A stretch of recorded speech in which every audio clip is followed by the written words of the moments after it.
সুবহানাল্লাহ আলহামদুলিল্লাহ। বলেন বলেন বলেন, সুবহানাল্লাহ আলহামদুলিল্লাহ লা ইলাহা ইল্লাল্লাহ। জোরে সুবহান আলহামদুলিল্লাহ লা ইলাহা ইল্লাল্লাহ সুবহানাল্লাহ আলহামদুলিল্লাহ। কষ্ট হয়, কষ্ট হয়। তুমি বাঁচাও, তুমি মারো, অবিরত ক্ষমা করো। তুমি বাঁচাও, তুমি মারো, অবিরত ক্ষমা করো। যাকে ধরার তাকে ধরো, যাকে ধরার তাকে ধরো। তোমার মুঠোয় সবই আল্লাহ। সুবহানাল্লাহ আলহামদুলিল্লাহ লা ইলাহা ইল্লাল্লাহ। জোরে সুবহানাল্লাহ লা ইলাহা ইল্লাল্লাহ সুবহানাল্লাহ আলহামদুলিল্লাহ। জিকির এমন একটা চমৎকার আমল যেটা দাঁড়িয়ে থাকা অবস্থায় জিকির করা যায়, বসে থাকলেও জিকির করা যায়, শুয়ে থাকলেও জিকির করা যায়, অমিয়া কাজের ফাঁকে ফাঁকেও জিকির করা যায়।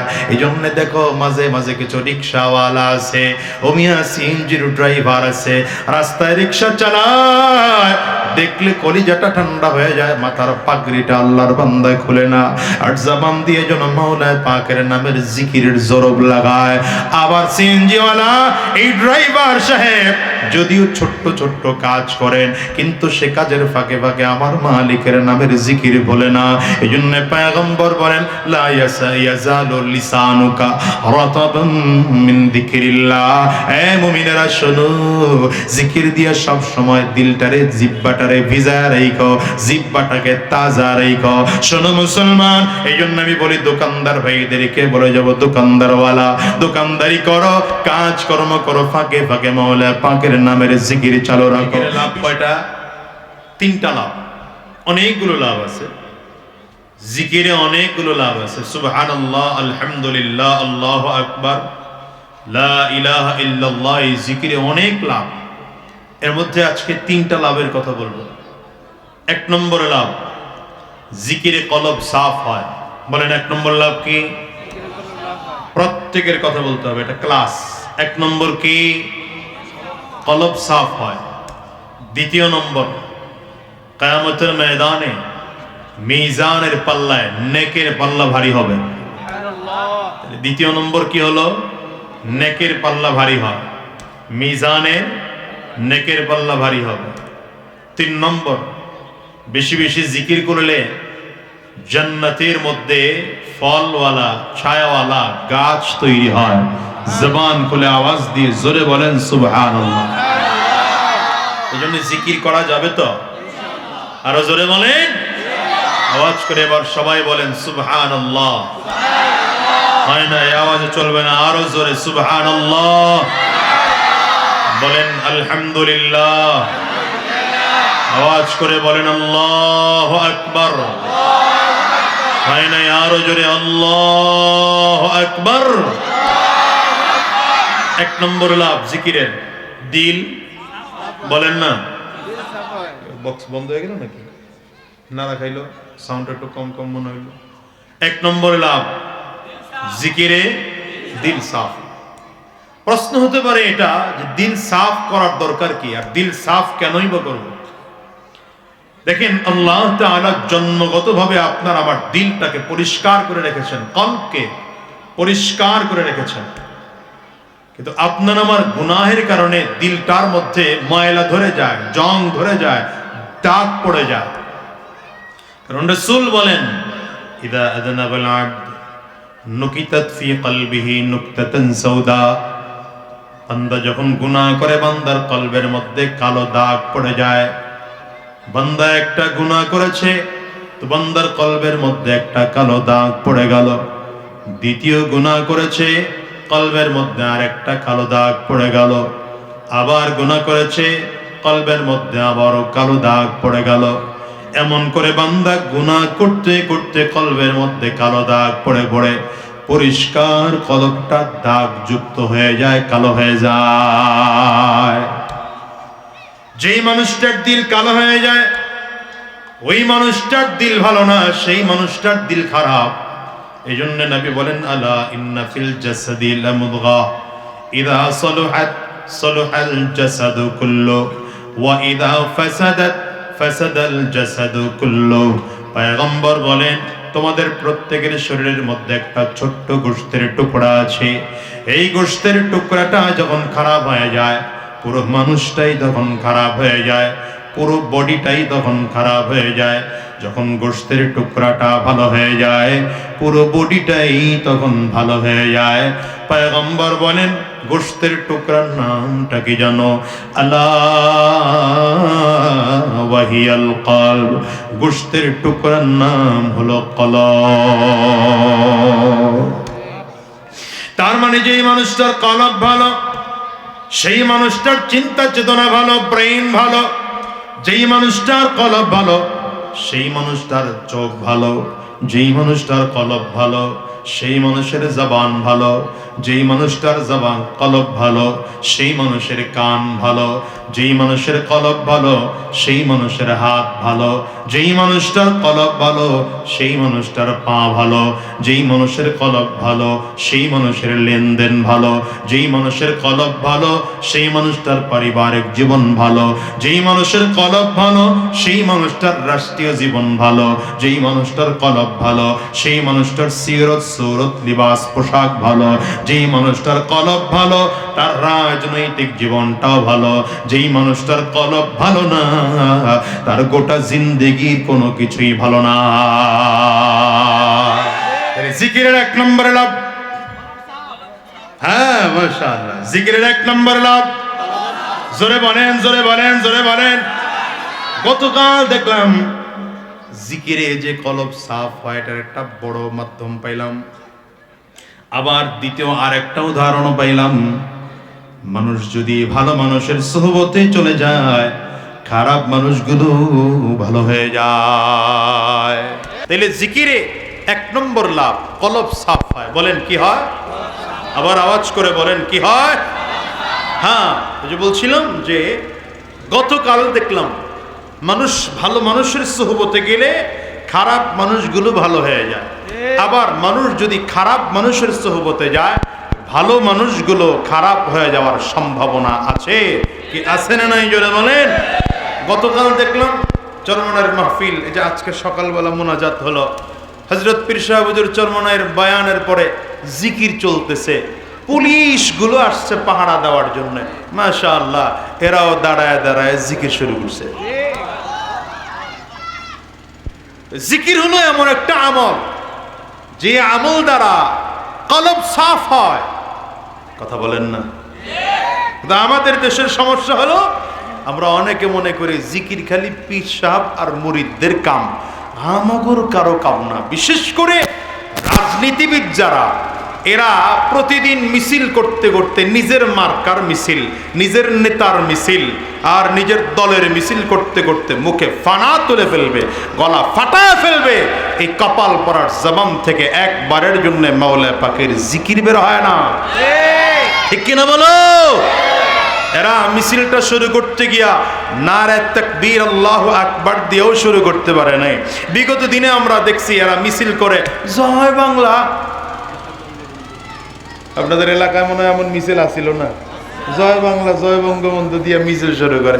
কপাল পড়া জাতি, তুই যদি মুসলমানের বাচ্চা হোস তাইলে মিছিল শুরু হবে নারে তাকবীর দিয়া। ঠিক কিনা বলো? নারে তাকবীর। আপনারাও মিছিল পারেন না। নারে তাকবীর, নারে তাকবীর। মুসলমানের মিছিল শুরু হবে এটা দিয়া। জয় বাংলা জয় বঙ্গবন্ধু দিয়ে না, আকুরে তাকায় রইছে। জয় বাংলা জয় বঙ্গবন্ধু দিয়া না, বুঝেন তো, বুঝেন তো। জিকির এমন একটা আমল যে আমলের কারণে কলব সাফ হয়। পয়গম্বর বলেন, শোনো, তোমাদের প্রত্যেকের শরীরের মধ্যে যে গোশতের টুকরা আছে সেটার নাম হলো কলব। কলব যার ভালো হয়ে যাবে পুরো মানুষটাই সে ভালো হয়ে যাবে। কলব যার খারাপ পুরো মানুষের বডিটাই তার খারাপ। তার মানে কলব ভালো না হওয়ার কারণে মানুষগুলো খারাপ হয়ে যায়। ভালো মানুষগুলো আস্তে আস্তে আস্তে আস্তে করে খারাপ হয়। এই মানুষ কলব খারাপওয়ালা মানুষ যদি মেম্বার হয় তাইলে সরকারি সম্পদ চুরি করে, যদি চেয়ারম্যান হয় তাইলে রিলিফের গম চুরি করে, যদি এমপি হয় তাইলে দেশের সম্পদগুলো চুরি করে, আবার যদি প্রধানমন্ত্রী রাষ্ট্রপ্রধান হয় দেশের সম্পদ চুরি করে করে করে করে বিদেশ পাচার করে। আবার জমিনে এমন কিছু লোক আছে যে মানুষগুলোর কলব ভালো, আল্লাহ কোনদিন তাদেরকে মেম্বার আর চেয়ারম্যানই বা এমপি মন্ত্রী হওয়ার দায়িত্ব তাদেরকে দিয়ে দেন। দেশের সম্পদ তারা চুরি করে না, বরঞ্চ দেশের সম্পদগুলো জনগণের মাঝে নিঃস্বার্থে বিলিয়ে দেয়। ওই নোয়াখালীর একজন আছে লক্ষ্মীপুরের আল্লামা খালিদ সাইফুল্লাহ সাহাব দামাত বারাকাতুহুম, একজন ইউনিয়ন পরিষদের চেয়ারম্যান, কিন্তু এত সৎ আর যোগ্যতার সাথে তিনি দেশ চালিয়েছেন। মানুষগুলো বলে, হুজুর এবার আপনারে আর শুধু ইউনিয়ন পরিষদে দেখতে চাই না, আপনারে এবার উপজেলায় দেখতে চাই। মাশাআল্লাহ, জনগণ উপজেলায় তার পাশ করায় দিল। আমার কাছে তো মনে হয় আগামীর দিনের এই এলাকার মানুষ বলবে, হুজুর আপনার মতো সৎ যোগ্য মানুষগুলো এবার আমাদের সংসদে দরকার। বলো, কারণ আমার এই দেশের কলব খারাপ যে চেয়ারম্যানদের, এদের সম্পদ তো ধীরে ধীরে বাড়ে। আর আমি তো দেখি বাবা 4.5 বছরে মাশাআল্লাহ এখনো পালাই নাই তো আছি। আপনারা জানেন তো আছি, যে পালাই নাই, এখনো ক্ষমতায় আছি। আমার সম্পদ বাড়ে নাই, বরং চোখ কমেছে। এই জন্যে বলবো, কলব যার ভালো সেই মানুষগুলোকে যদি আগামীর দিনে রাষ্ট্রের ক্ষমতায় বসায় দেওয়া যায়, এদেশের প্রত্যেকটা মানুষের সম্পদ নিরাপদ থাকবে। দুই হাত তুলে বলো, দুই হাত তুলে বলো, দুই হাত তুলে বলো। এই কলব পরিষ্কার করার একটা যন্ত্র হলো, পয়গম্বর বলেন, লিকুল্লি শাইইন সিকালা ওয়া সিকালাতুল কুলুবি যিকরুল্লাহ। পয়গম্বর বলেন, মানুষ প্রত্যেকটা জিনিস জং ধরে গেলে, ময়লা ধরে গেলে পরিষ্কার করার একটা যন্ত্র আছে। মানুষের কলবের মধ্যে যখন ময়লা ধরে যায়, আগেই বলেছিলাম কখন ময়লা ধরে, বলে গুনাহ করলে ময়লা পড়ে, মরিচা পড়ে। এই কলবের ময়লা, দাগ বা জং পরিষ্কার করার যন্ত্র হলো আমার মাওলায়ে পাকের জিকির। এর জবান খুলে বলো না, লা ইলাহা ইল্লাল্লাহ, লা ইলাহা ইল্লাল্লাহ, লা ইলাহা ইল্লাল্লাহ, লা ইলাহা ইল্লাল্লাহ। 1 নম্বর লাভ এটা, বেশি বেশি জিকির করলে কলব সাফ হয়। 2 নম্বর লাভ, বেশি বেশি যদি জিকির করা হয় মিজানের পাল্লায় নেকের পাল্লাটা ভারী হয়ে যায়। এই জন্য পয়গম্বর আরবি সাল্লাল্লাহু আলাইহি ওয়াসাল্লাম বলেন, সুবহানাল্লাহি তামলাউ নিসফুল মিজান ওয়াল হামদুলিল্লাহ তামলাউল মিজান। নবী আমার বলেন, কেউ যদি সুবহানাল্লাহ বলে তো মিজানের অর্ধেক পাল্লা ভরে যায়, কেউ যদি আলহামদুলিল্লাহ বলে তো মিজানের পুরো পাল্লাটাই ভরে যায়। একটু আওয়াজ দিয়ে বলেন না সুবহানাল্লাহ, দিল থেকে বলেন না আলহামদুলিল্লাহ। সহিহ বুখারীর হাদিসের মধ্যে এসেছে, সর্বশেষ হাদিসে পয়গম্বর বলেন, কালিমাতান, 2টা মন বাক্য আছে, হাবিবাতানি ইলার রহমান, যে বাক্য 2টা আমার আল্লাহর কাছে অনেক বেশি প্রিয়। কি 2টা বাক্য? বলে খাফিফাতানি আলাল লিসান, এই জবানে উচ্চারণ করা অনেক সহজ, অনেক হালকা, তবে সাকিলাতানি ফিল মিজান, যদিও জবানে উচ্চারণ করা অনেক সহজ, কিন্তু এটা মিজানের পাল্লাটা ভারী করে দেবে। কি বাক্য দুইটা? পয়গম্বর নিজে বলেন সুবহানাল্লাহি ওয়া বিহামদিহি সুবহানাল্লাহিল আযীম। পড়েন না, সুবহানাল্লাহি ওয়া বিহামদিহি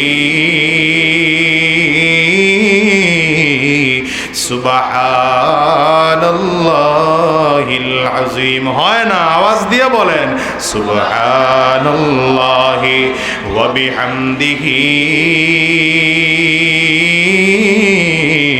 সুবহানাল্লাহিল আযীম। কষ্ট হয়। সুবহানাল্লাহ আলহামদুলিল্লাহ। বলেন বলেন বলেন সুবহানাল্লাহ আলহামদুলিল্লাহ লা ইলাহা ইল্লাল্লাহ।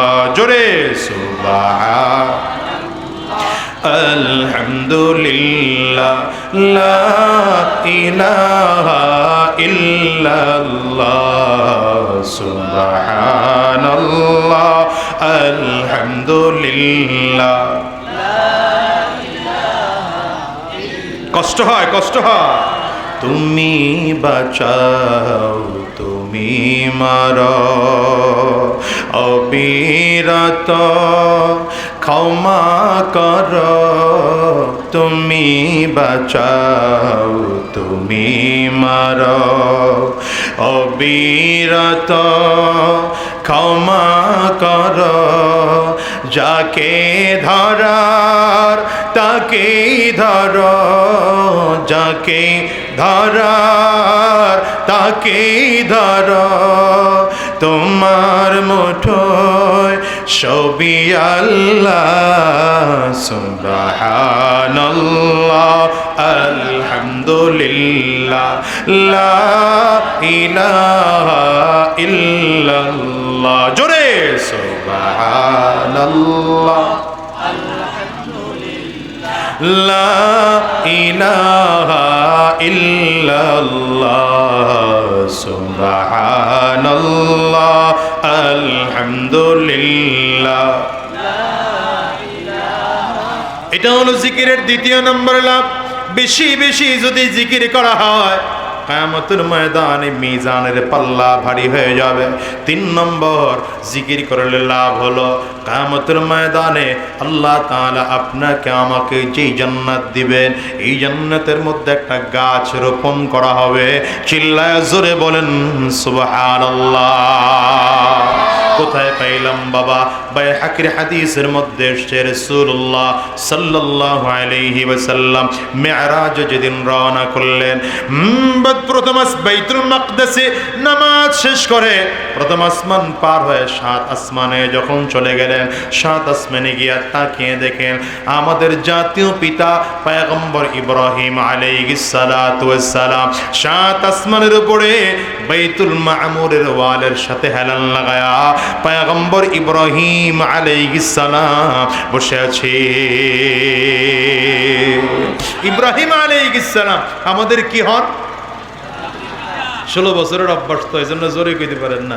বলেন কি হন?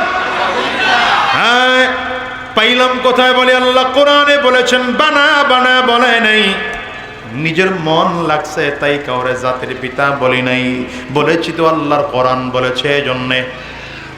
আরে যা ডিস্টার্ব করলো আজকে। তাহলে জিকিরের কয় নম্বর লাভ বলতেছিলাম? এই পাবলিক সেটা বললেন, বলেন কয় নম্বর লাভ বলতেছি? 3 নম্বর লাভ। রেডি থাকতে হবে। আমার ছাত্র খুব পাওয়ারফুল ছাত্র হইতে হয়, তাইলে লেখাপড়া কিছু শিখতে পারে। আপনারা মনে করছেন এটা লেখাপড়া না, এটা লেখাপড়া চলতেছে তো আগরে তাকায় রয়েছে। বলেন জোরে বলেন। 3 নম্বরে লাভ, জিকির বেশি বেশি করলে মিজানের পাল্লা না, কি বললাম? জান্নাতের মধ্যে গাছ রোপণ হয়। কেমনে রোপণ হয় এটা বলতে গিয়ে হাদিস নিয়ে আসছে বাইহাকির। রাসূলুল্লাহ সাল্লাল্লাহু আলাইহি ওয়াসাল্লামের সাথে মুসলমানদের জাতীয় পিতার সাক্ষাৎ হইছে। নাম কি? জোরে কয় না। আরো জোরে হয় না, এখনো জবান খুলে বলেন, আরো জোরে বলেন। 16 বছরের অভ্যাস তো এজন্য এত তাড়াতাড়ি বলতে পারতেছেন না, অথচ আল্লাহ কুরআনুল কারীমে বলেছেন মিল্লাতা আবিকুম ইব্রাহিম হুয়া সাম্মাকুমুল মুসলিমিন।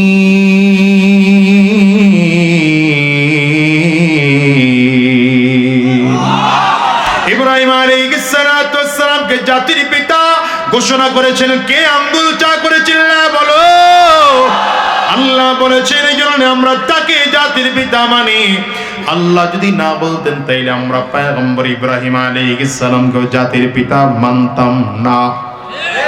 এখনকার ব্যক্তিগত আব্বারে যদি জাতির আব্বা বানায় দিতে চায়, হয়তো ক্ষমতা যেই কয়দিন থাকবে মানুষ সেই কয়দিন হয়তো না মানলেও কিছু বলবে না, কিন্তু ক্ষমতা যেইতে দেরি হবে পিচ্ছি পিচ্ছি পোলাপান রাস্তার পারে দাঁড়ায় দাঁড়ায় মিছিল দিবে, জাতির পিতা ইব্রাহিম অমুক মেয়াই গোরাড্ডি। মিছিল হয় নাই মনে হয় বাংলাদেশ? আসতে বলেন, কারো জোরে বলেন।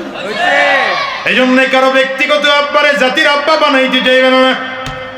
জাতির আব্বা একজনই, তিনি পয়গম্বর। আরো জোরে কোন? পয়গম্বর ইব্রাহিম আলাইহিস সালাম। ও দুনিয়ার মুসলমান, ইব্রাহিম আলাইহিস সালাতু ওয়াস সালাম। এই এই বলা, এই তুই তাল পেলেন না? এইদিকে আমার দিকে তাকা। তুই ছাত্র না মাদ্রাসার? এটা তুই? হ্যাঁ। আরে তরে কইতেছি, ছাত্র না মাদ্রাসার? ছাত্র না মাদ্রাসার? তাহলে পিছন দিকে তাকাস কেন? ক্লাসে কেমনে বইতে হয় বুঝোস না? এটি মগা। ইব্রাহিম আলাইহিস সালাতু ওয়াস সালামের সাথে সাক্ষাৎ হলো।